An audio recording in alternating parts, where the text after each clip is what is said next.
Hola chicos, ¿cómo están? Soy la Miss de Ortografía y Redacción, la profesora Nelly Guamaní López. Espero que todos estén muy bien, que tengan muchas ganas de aprender un nuevo tema el día de hoy. Recuerden que ya nos encontramos en el cuarto bimestre. Estamos a punto de cerrar el año escolar.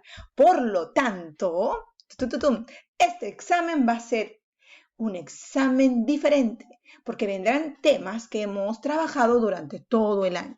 Así que están listos y preparados porque hoy tenemos una clase de repaso con los temas que vendrán en este último examen.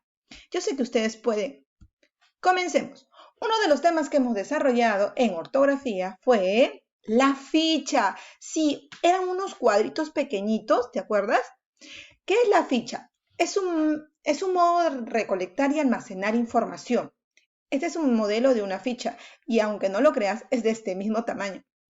La ficha tiene una singularidad. Aparte de pequeña, sirve para recolectar y almacenar información. Hemos visto diferentes tipos de ficha. Por ejemplo, tenemos la ficha bibliográfica. Sí, ¿qué es esa? Se usa para identificar cuáles son las fuentes de información que van a estudiar o examinar para escribir un trabajo. Por ejemplo, cuando tú ya estás un poquito más grande, vas a tener que utilizar las fichas bibliográficas para buscar los libros que te van a ayudar para realizar tus trabajos. En esta ficha vamos a encontrar el nombre del autor, el título editorial y todas las páginas que contiene. Por ejemplo, este es un modelo de ficha bibliográfica, en la cual solamente aparece el nombre del autor, el nombre de la obra, cuento, historia o lo que deseamos y los datos de edición. Los datos de edición, ¿qué quiere decir? El nombre, el lugar, el año de publicación. Es pequeña, solamente para revisar. En una biblioteca, por ejemplo, trabaja mucho con las fichas bibliográficas. Busca y te dicen hasta el total de páginas que contiene. Otro tipo de ficha es la ficha textual. Es una ficha en la que se copia textualmente un fragmento de un libro, revista o folleto. Debemos tener en cuenta que anotar la información que nos interesa, debemos poner comillas en la cita textual porque justamente es la parte en la que se está copiando tal cual se ha leído. Debe ser reducida o breve para que quepa en la ficha. Colocar el número de ficha. Es necesario no confundirnos al utilizarlo, poner el título de la fuente, colocar las páginas, colocar la fecha de la ficha, destinar un lugar para las anotaciones. ¿Qué les parece si vemos una ficha textual? Es esta, en la cual va a aparecer, primero, el título, segundo, la cita textual. Cuando trabajamos una cita textual utilizamos siempre las comillas, porque estamos encerrando lo que hemos extraído del libro, de la obra o del comentario. Después, y no menos importante, tenemos el autor, la fuente y la página. Aquí en la parte inferior vamos a anotar las páginas, el nombre del autor y también el nombre de la obra o fuente. Otro tipo de ficha que hemos trabajado también es la ficha de comentario. Se centra en la opinión personal de un escrito sobre la manera en que se enfoca un tema. Se debe tener en cuenta primero, se pone el número al que corresponde la ficha. Sí, chicos, podemos utilizar más de una ficha. Segundo, se pone el tema principal y el subtema. Tercero, se escribe la opinión personal a modo de comentario. Y cuarto, al final de la ficha se puede agregar los datos del texto, el autor, el libro, la edición, la fecha. Este es un ejemplo de ficha de comentario. Si te das cuenta, a diferencia del anterior, no tiene comillas. Vamos a ver las partes.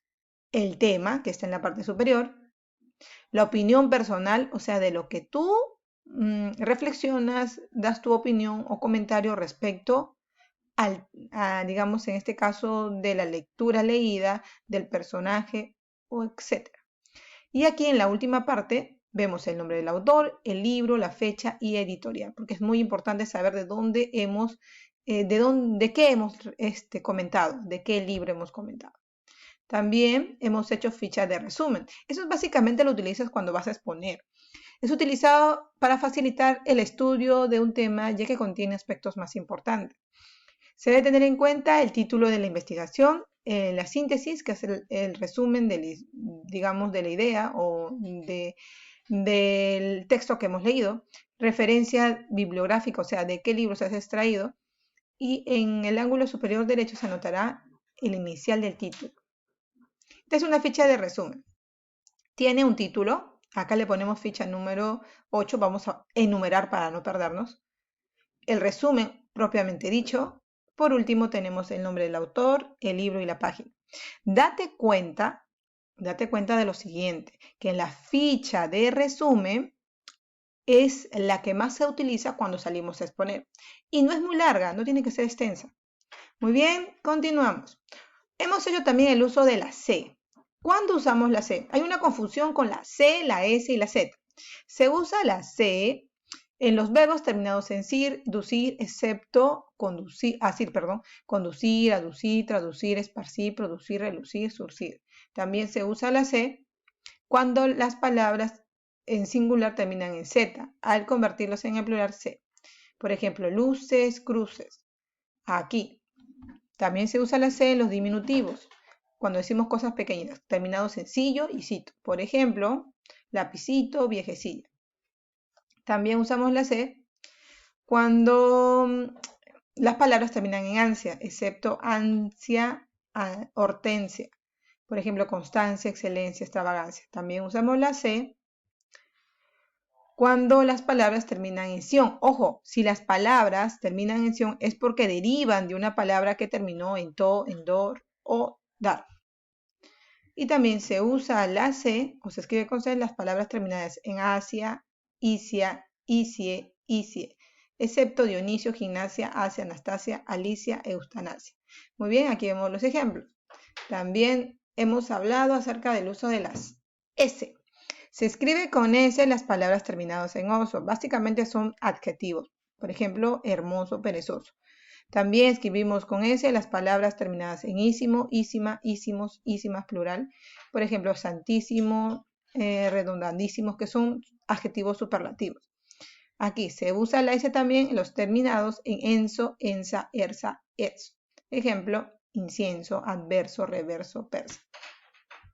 También las palabras terminadas en es, esa, ense y esia, gentilicios.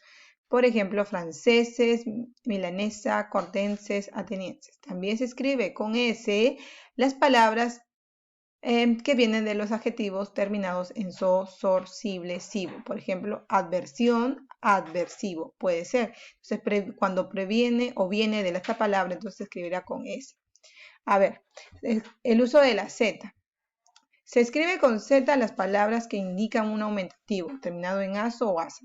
Por ejemplo, portazo, partidazo. También se escriben con Z las palabras terminadas en ansa. Por ejemplo, matanza, andanza, adivinanza. También se escriben con Z algunos apellidos, is, es, os. Por ejemplo, Martínez, Gómez, López. También se escribe con Z los sustantivos terminados en asgo. Por ejemplo, hallazgo, mecenazgo. Si juntamos todas estas reglas, vamos a poder realizar lo siguiente. Dice, escribimos con C, S o Z. Decimos con C, ¿qué hacemos con C? S central ha terminado ya la molienda. Es fácil con C el ejercicio.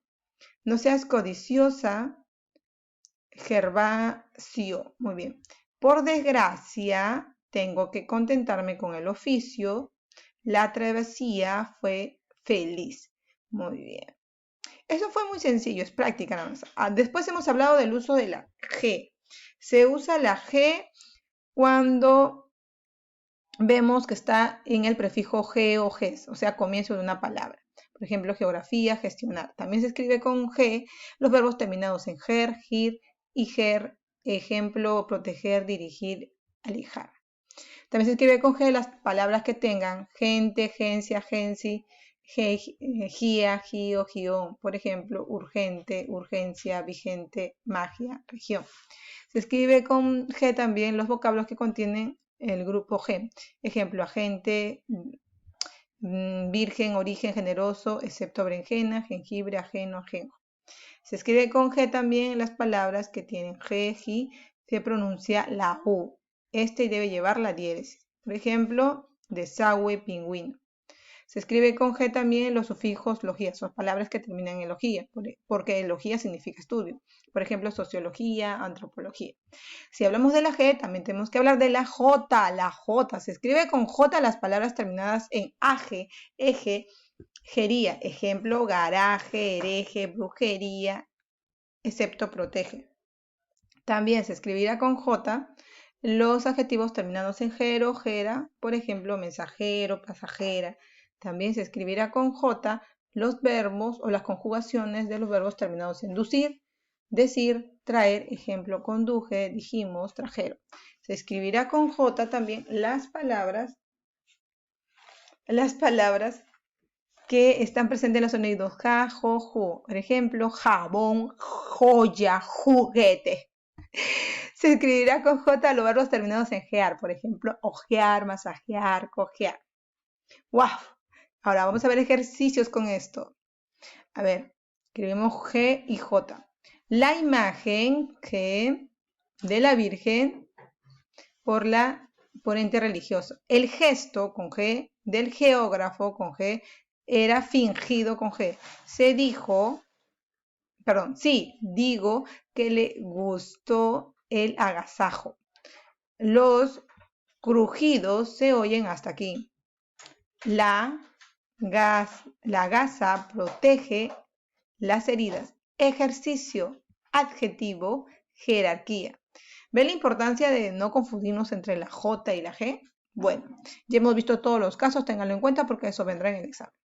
Después hemos trabajado también en ortografía la narración, aunque no lo crean, es un tema muy interesante. Es un relato de hechos ordenados, pueden ser reales o imaginarios, que suceden a uno o varios personajes. En toda narración intervienen personajes, los cuales pueden ser animales, personas, objetos o seres fantásticos. ¿Quién no ha inventado cuentos? Yo de niña inventé un montón de cuentos.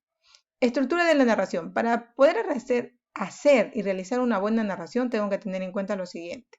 Tiene que tener un inicio y en el inicio voy a presentar a los personajes.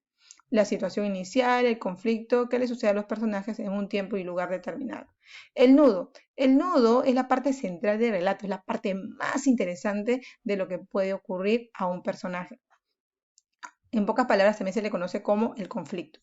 Y el desenlace es obviamente el final, la parte del relato que resuelve el conflicto inicial. Puede tener un final feliz o trágico, positivo o negativo. Puede tener enseñanza o un mensaje. ¿Cuántos de ustedes han creado su narración? Muchos, muchos y muchos. Muy bien, ahora vamos a trabajar los elementos de la narración. Tenemos un narrador, es la persona encargada de contar al lector qué le suceden a los personajes y las situaciones. Muy bien, también tenemos a los personajes. Los personajes son los más importantes, digamos aquí, porque van a ser los que nos van a contar la historia, nos va a hacer conocer lo que sucede dentro de la narración. ¿Listo? Pueden ser animales, pueden ser seres humanos, pueden ser objetos. Según tu imaginación. El tiempo es la duración en la que se indica la acción. El tiempo es el momento. ¿Alguna vez has escuchado hablar? Había una vez, justamente es el tiempo. Después tenemos el espacio. El espacio es el lugar donde se va a desarrollar la acción. Pueden ser lugares maravillosos, fantásticos, reales e imaginarios. La acción es aquella que nos indica los sucesos de los acontecimientos. En ella vamos a encontrar el inicio, el nudo y el desenlace en la que se va a trabajar la historia. Después tenemos la poesía, chicos. La poesía son composiciones rítmicas de palabras escritas en versos y en prosa. Por ejemplo, un avión pequeño duerme en hangar, sueña con el día en que podrá volar. ¿Has visto? Eso se llama armonía y musicalidad. Suena bonito y es pequeñito. La poesía es muy bonita. Hemos hablado también de la rima. Sí, la rima son igualdades o semejanzas en los sonidos finales de dos o más versos. Por ejemplo, florero tiene el mismo final que basurero. Paloma bambuna, llévame a tu cuna, dame de comer semillas de tuna. Bambuna, cuna y tuna tienen una semejanza al final de la palabra. A eso se le conoce como rima.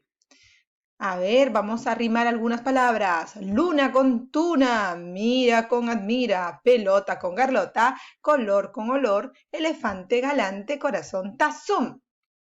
¡Qué fácil es rimar! Bueno, ahora solamente me queda decirles gracias. Cuídense muchísimo. Nos vemos, chicos. Los quiero mucho. ¡Chao!